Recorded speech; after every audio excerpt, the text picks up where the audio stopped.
Assalamualaikum warahmatullahi wabarakatuh.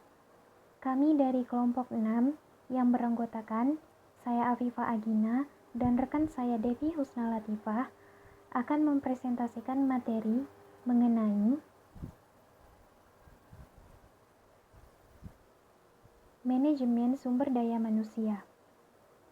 Manajemen sumber daya manusia adalah suatu ilmu untuk mengatur hubungan dan peranan sumber daya yang dimiliki oleh individu secara efektif dan efisien, serta dapat digunakan secara maksimal untuk mencapai tujuan bersama dalam suatu organisasi.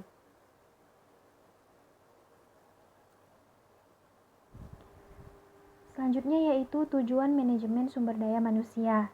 Tujuan manajemen sumber daya manusia terbagi menjadi dua, yaitu tujuan umum dan tujuan khusus.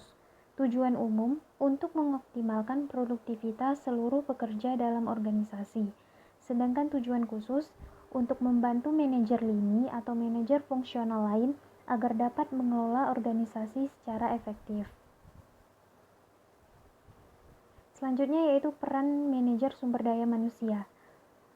Peran manajer sumber daya manusia dalam bidang administrasi meliputi yang pertama, memproses dan menyimpan catatan mengenai keuangan perusahaan, yang kedua, membuat kebijakan dan prosedur SDM, dan yang terakhir yaitu menyiapkan laporan pekerjaan. Sedangkan peran manajer di bidang operasi yaitu yang pertama, mengelola program kompetensi, yang kedua, merekrut dan seleksi jabatan untuk karyawan, yang ketiga, mengatasi keluhan tenaga kerja.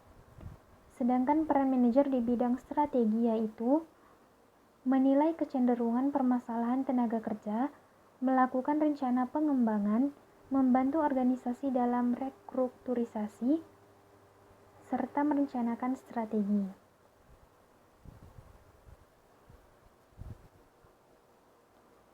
Tantangan yang dihadapi dibagi menjadi dua, yaitu tantangan eksternal atau tantangan yang berasal dari luar, dan yang kedua yaitu tantangan internal atau yang berasal dari dalam.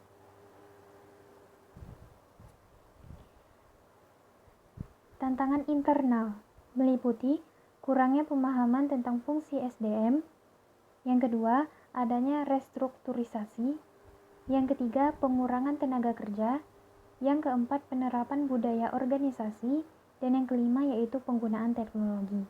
Sedangkan tantangan yang dihadapi yang berasal dari eksternal atau luar yaitu yang pertama perubahan lingkungan bisnis yang cepat, yang kedua keragaman tenaga kerja, yang ketiga peraturan pemerintah, yang keempat kondisi pasar tenaga kerja, dan yang terakhir yaitu kurangnya tenaga kerja terampil. Tahapan penting dalam proses perencanaan SDM. Yang pertama yaitu memprediksi terkait penambahan atau pengurangan tenaga kerja. Pada tahap ini, HR Manager harus memastikan berapa jumlah permintaan dan penawaran tenaga kerja. Tujuan utamanya adalah untuk memprediksi di area mana dalam organisasi yang perlu penambahan atau pengurangan tenaga kerja. Ada 3 langkah yang harus diperhatikan dalam tahapan prediksi ini, yakni penentuan permintaan tenaga kerja, penentuan penawaran tenaga kerja, dan penentuan penambahan atau pengurangan tenaga kerja.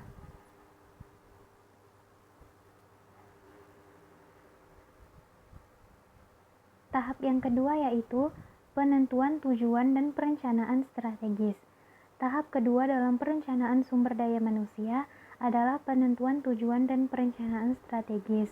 Tujuan dari penentuan tujuan kuantitatif yang spesifik adalah untuk memfokuskan perhatian kepada masalah dan menyediakan contoh untuk menentukan keberhasilan dari suatu program. Yang ketiga yaitu penerapan program dan evaluasi. Tahap akhir dari proses perencanaan SDM adalah mengevaluasi hasil.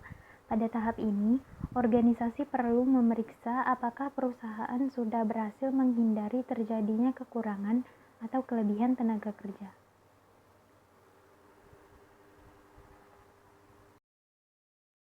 Selanjutnya yaitu penarikan SDM.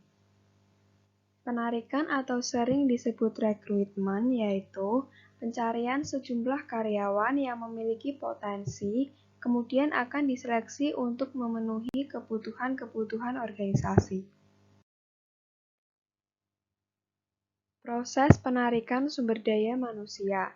Yang pertama, mengidentifikasi lowongan jabatan dan berapa jumlah tenaga kerja yang diperlukan. Yang kedua, mencari informasi jabatan melalui analisis jabatan. Yang ketiga, menentukan kandidat yang tepat dengan melihat minat dan bakat dari individu. Yang keempat, memilih metode rekrutmen yang paling tepat untuk jabatan. Yang kelima, memanggil kandidat-kandidat yang memenuhi persyaratan jabatan. Yang keenam, menyaring atau menyeleksi kandidat. Yang ketujuh, membuat penawaran kerja. Dan yang terakhir, setelah kandidat menerima pekerjaan, maka kandidat sudah resmi bekerja di perusahaan terkait. Yang selanjutnya yaitu kompensasi. Pengertian dari kompensasi adalah bentuk balas jasa yang diberikan kepada karyawan atas pekerjaan yang sudah dilaksanakan, dan sebagai motivator untuk pelaksanaan kegiatan selanjutnya. Tujuan dari kompensasi diantaranya mempertahankan karyawan berprestasi, mendapatkan karyawan berkualitas, dan menjamin adanya keadilan dalam perusahaan. Jenis-jenis kompensasi. Ada kompensasi langsung, yaitu kompensasi yang berwujud seperti gaji, THR, bonus. Yang kedua, kompensasi tidak langsung, yaitu kompensasi yang diberikan melalui perantara pihak ketiga. Dan yang terakhir, kompensasi non-finansial, yaitu kompensasi dalam bentuk positif agar bermanfaat bagi karyawan.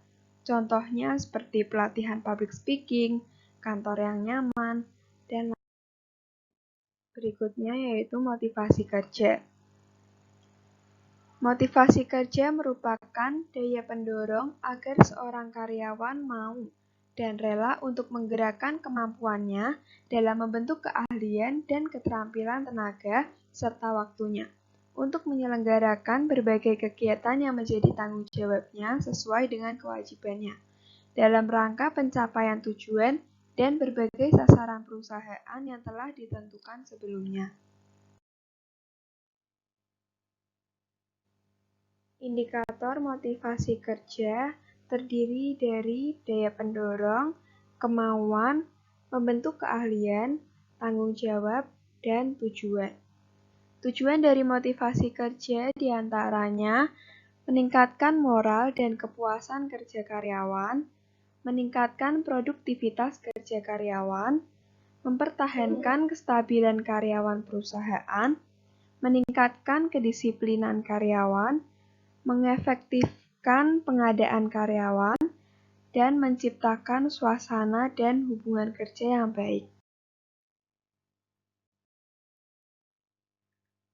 Sekian dari kelompok kami. Apabila terdapat kesalahan dalam penyampaian materi, kami mohon maaf. Dan untuk pertanyaan, bisa langsung saja ditanyakan di diskusi El Nino dan nanti akan kami jawab. Saya akhiri. Wassalamualaikum warahmatullahi wabarakatuh.